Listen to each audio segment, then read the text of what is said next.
Welcome to Out of the Box with Kermit Morris, a podcast dedicated to helping believers grow in their spiritual walk.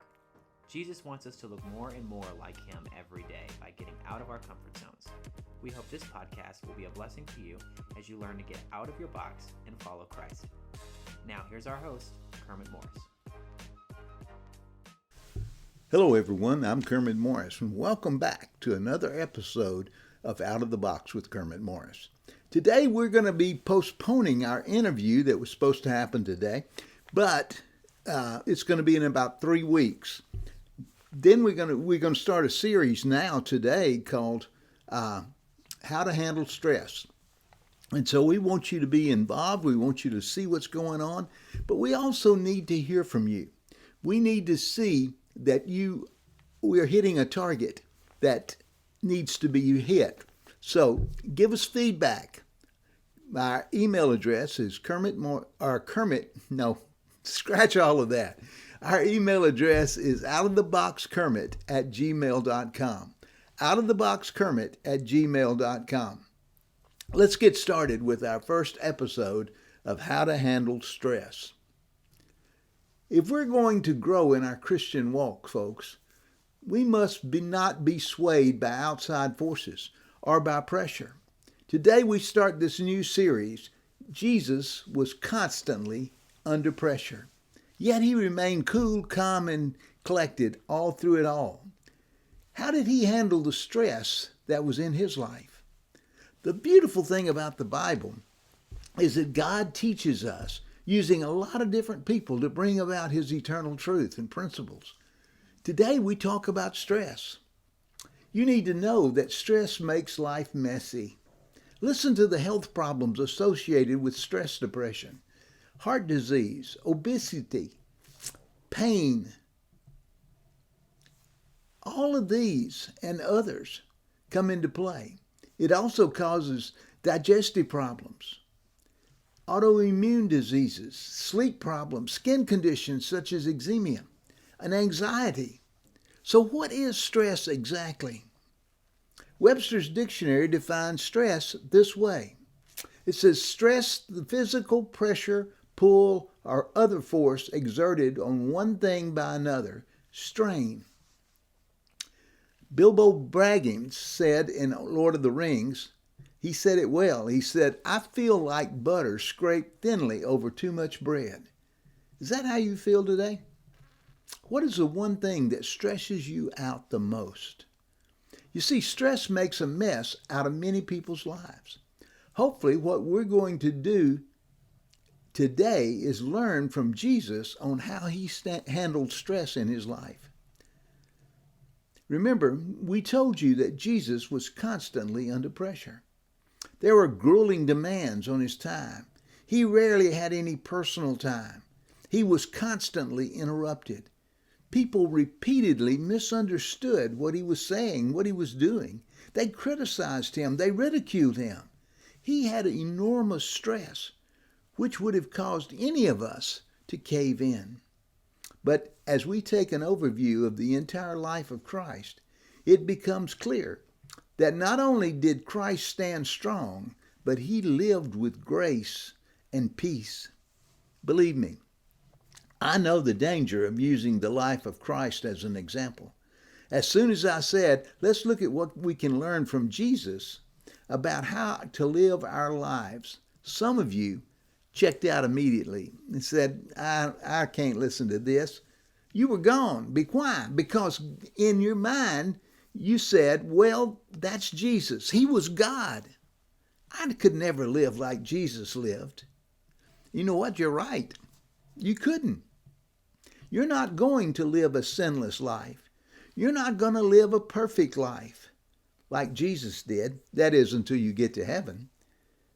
But that's not now. That's not what we're about today. You see, he lived his life free from the mistakes of sin. That's what qualified him to be a sacrifice on our behalf. He lived a sinless life. But what I think we tend to forget is that just as true as it is that Jesus was fully God, it's also true, very true, that he was fully human as well. Just like you, Jesus could not be but in one place at a time. Just like you, Jesus had emotions that needed to be kept in check. Just like you, Jesus became tired, hungry, hot, cold, and yet Jesus handled his stress in the right way. Have you ever wondered why Jesus never used his miraculous power right at his fingertips? All he had to do was just use it, but he never did. He never used his miraculous power to make life easy, to make life less complicated for himself. I believe the reason he didn't, Jesus spent 33 years on this earth to show us how to live, to give us instructions on how to live his life that he brought to us. That life, that full life, he said we could have. He never used his power to do that.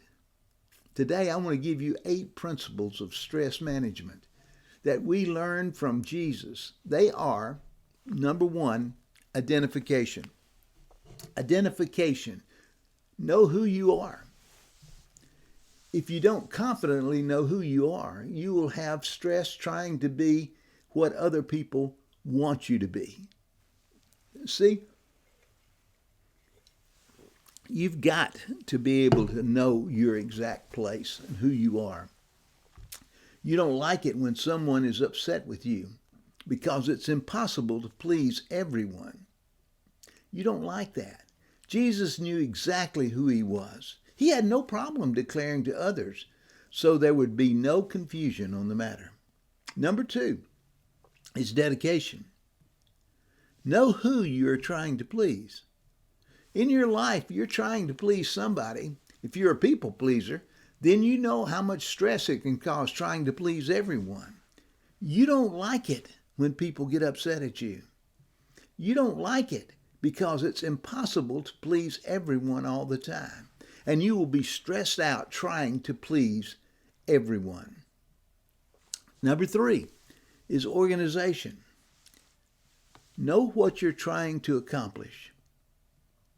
Organization will reduce stress. Planning ahead is always a good idea. And for those who are prepared, stress will be minimal. Number 4, concentration. Focus on one thing at a time. One thing. One thing. Multitasking is something that is popular in our culture today. We want to do many things at once, so we think we can get a lot accomplished that way. But the problem with multitasking is you may get a lot done, but none of it will be done with excellence because we're just simply too much to do. We've got too much on our plate. So brings us to number 5, delegation. Don't try to do it yourself. Mark chapter 3, verse 13 through 15. Jesus went up on the mountainside and called to him those who he wanted, and they came to him. He appointed 12, designating them apostles, so that they might be with him, and that he might send them out to preach and have authority to drive out demons. How many apostles were there? How many? That's right, it's 12. 12. Jesus appointed 12 men, and whom he designated as apostles, so they might be with him and he could send them out to preach. Delegation. Don't try to do it all yourself. Now, under that delegation, you got a couple of points here. Get the right perspective. Do you know why we get uptight and tense? Because we think that everything depends on us. Here I am, Atlas, trying to hold up the cares of the world. Just resting on my palms, I got the whole cares of the world resting in my palms. They're on my shoulders. If I happen to let go, I think the world will fall apart. But when I really do let go, I discover the world doesn't fall apart at all. It's not up to me. Jesus enlisted and trained 12 disciples so that they could share in his load. He delegated his work. He got other people involved. Many people say Jesus started the first church. No, he trained his disciples to go out and start the church. And they did, and did a marvelous job. What if he hadn't delegated to them? Would they have the ability to go out and do what they did? I don't think so. The Bible says they were 12 ordinary men. So why don't we delegate? Why don't we? It seems so logical. Why don't we get other people involved? Why try to do everything all by ourselves? And there's two reasons for it. One of the reasons is something called perfectionism. We think if we want a job well done, I'll have to do it myself. That's a nice idea, but it doesn't work well because there's too many things to be done. We're too busy focusing on everything else that must be done, that we end up doing a lot of things just okay. Do you think Jesus would have done a better job than these disciples? Of course he would. But he let them do the work, even though he could have done it better. We need to let other people make some mistakes so they can learn. And that's the way the disciples learned. Don't rob others of the education. The second reason we don't let others help is personal insecurity. What if I turned all of this over to responsibility to someone else, and he does a better job at it than I did? You see, that thought threatens us. We don't want people to know we need help. To ask for help for some people is to admit failure. It's not failure at all. That's crazy. But I've known some guys who would rather break their back trying to lift something too heavy for them to lift than go get someone who can help them lift that. This macho, I don't need help attitude's got to stop for Christians. We are in this thing together. God put us here to change the world, and we're not doing a very good job of it right now. So this macho, I don't need help attitude must stop, especially in God's bride, the church. It's got to stop there. Where are you? You're blessed with so many brothers and sisters in Christ. You say, well, I don't think they can handle it. Then train them where they can handle it and turn it over to them. Put aside your insecurities and ask for help.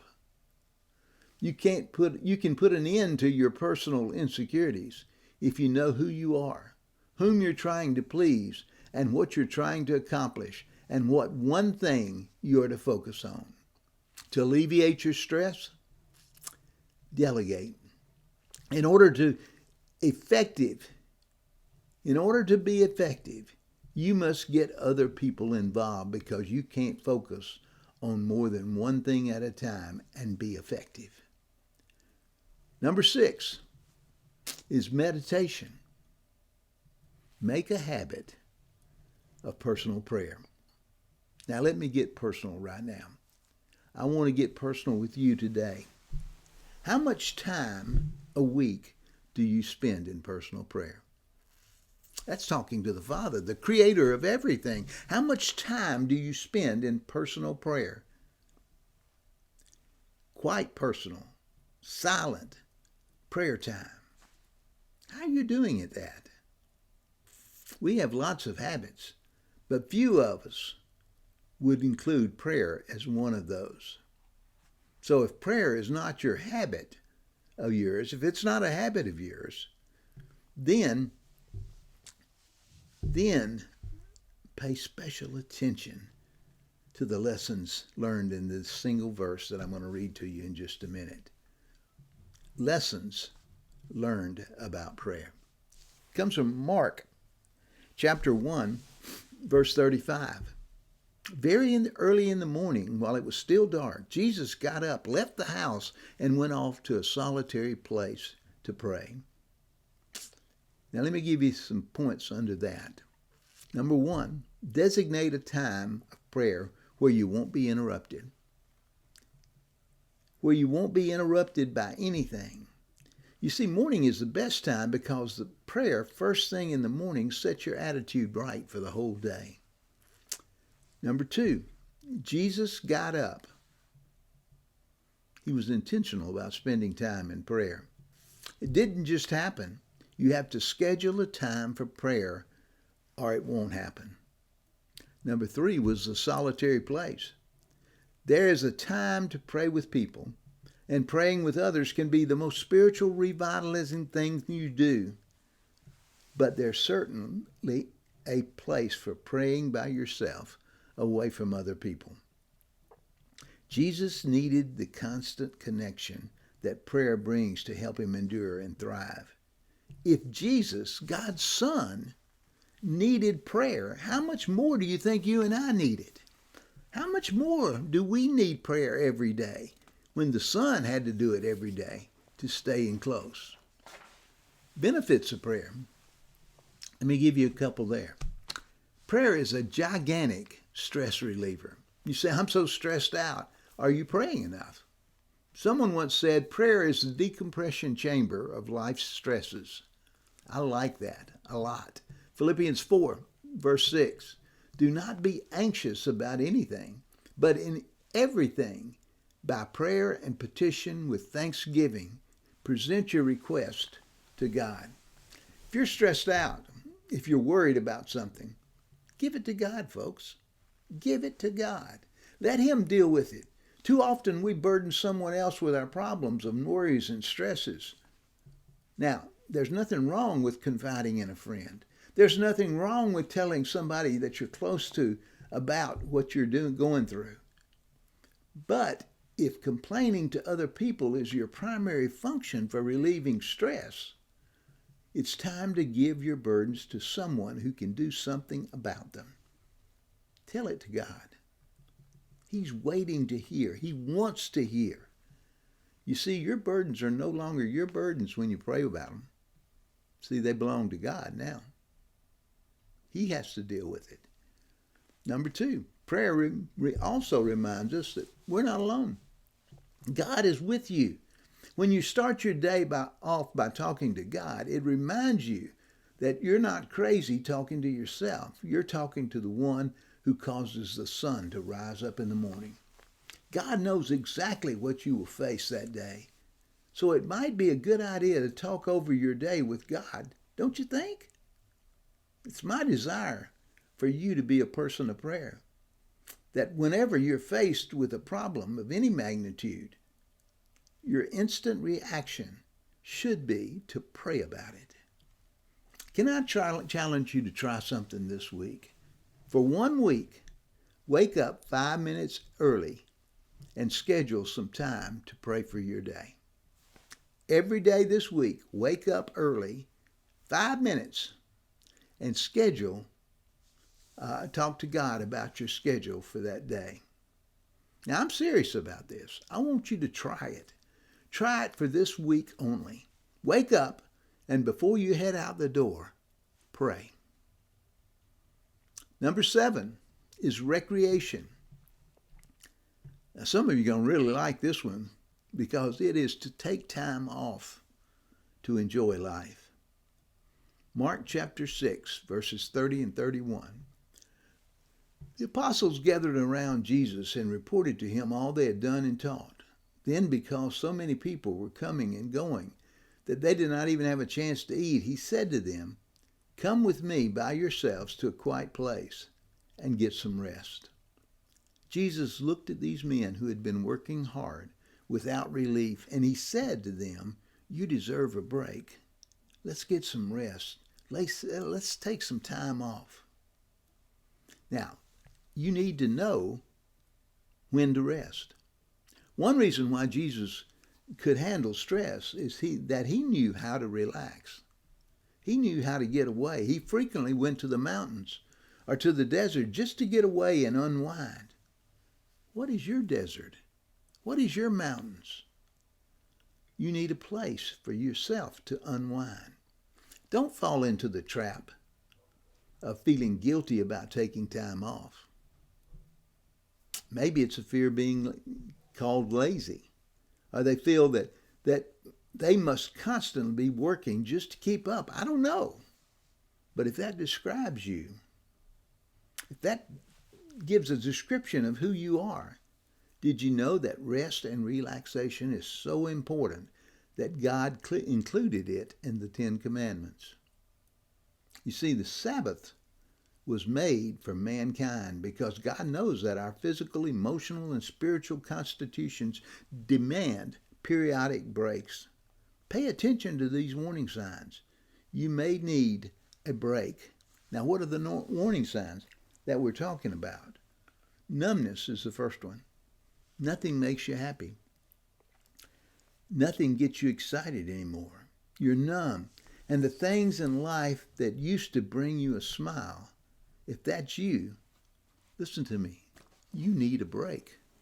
You need to get away. The second one is fatigue. You're tired. When you're physically exhausted, even after a full night's rest, it may be time for a break. Instead of taking a break, we resort to energy drinks, or energy bars, more coffee, and something else to get us through the day, when maybe what our body needs is just time to rest, time to relax and enjoy life. Listen to your body. God created it to let you know when something isn't right. Number 3 is agitation. If you snap at people for no apparent reason, and small things irritate you, it's time to take a break. There are other warning signs that you need a break, but these are quite possibly the biggest ones that affect you and the ones you love. Maintain your boundaries is another one. When you know when to rest, if you're resting, whether it be your day off or vacation schedule, don't compromise that. If possible, turn off the cell phone. Get away from the computer. Those are things that can threaten your boundaries of time away. Recreate or recreate and do something that you want to do. When you recreate, when you enjoy life, the 8th principle of stress, this one gets us all. That 8th principle of stress management is one that Jesus didn't need because he was God. But you need it because you're human. And that one is transformation. Transformation means to give your stress to Christ. If you're stressed out, if you're a stressed out mess of a person, plagued by pressures and burdens, then this is something you need to understand. This principle today of transformation. Listen to Jesus' plea with you and with me, found in Matthew 11:28 through 30. Come to me, all of you who are weary and burdened, and I will give you rest. Take my yoke upon you and learn from me, for I am gentle. For I am gentle, do you hear that? And humble in heart. You will find rest for your souls. For my yoke, get this last line, for my yoke is easy and my burden is light. How do you transform from the stressful mess that is you into a person who is at peace? You do what Jesus commands. In that verse, he said, come to me. If you want to get rid of stress, folks, recognize that Jesus is the Prince of Peace. He is God. He's the one who has a master plan. A lot of stress occurs when we live our lives apart from the God who created us. When we're trying to go our own way and be our own God. It's only when we come to the Prince of Peace, when we come and surrender our lives to him, that we are promised rest from our burdens, that we are promised the peace that surpasses all understanding. You see, coming to Jesus is the first step, and it's the biggest step. It's the most important step. Second, he said, learn from me. For those who come to Christ and you're still stressed out about life, you need to learn from Christ. Isn't it comforting to know that learning to live as Christ lived is a learning process? It will take time to learn. You won't get it right each and every time. Learn. That's what the purpose of this series is all about, learning from Christ. How to handle life, how to handle people, how to handle ministry. Learn from Christ. And over this week, next week, and the week after that, we're going to learn how Jesus handles stress even more so than we ever have. Because we see he gave us a command to go and reach the world. And we can't do that if we're stressed out mess. God says, I want to help you not only enjoy this life and have the life abundantly, but I want to help you complete your job. And you can't do that stressed out in your life. So let's learn what these things are doing. There was a movie a while back called Ghostbusters. Do you remember that movie? Well, what we're going to learn through this session, the next session, and the next is Stress Busters, to help you bust that stress wide open and live a productive life that Jesus wants you to have. You're going to need time to decompose, to get back into the game, to do the things you need to do. We're glad you joined us today. It's an exciting time to be in the ministry. God is doing great things. God is moving in lives of people all over the place. And now's the time for you to move also, for you to grab onto yourself and follow Jesus and do what he wants you to do.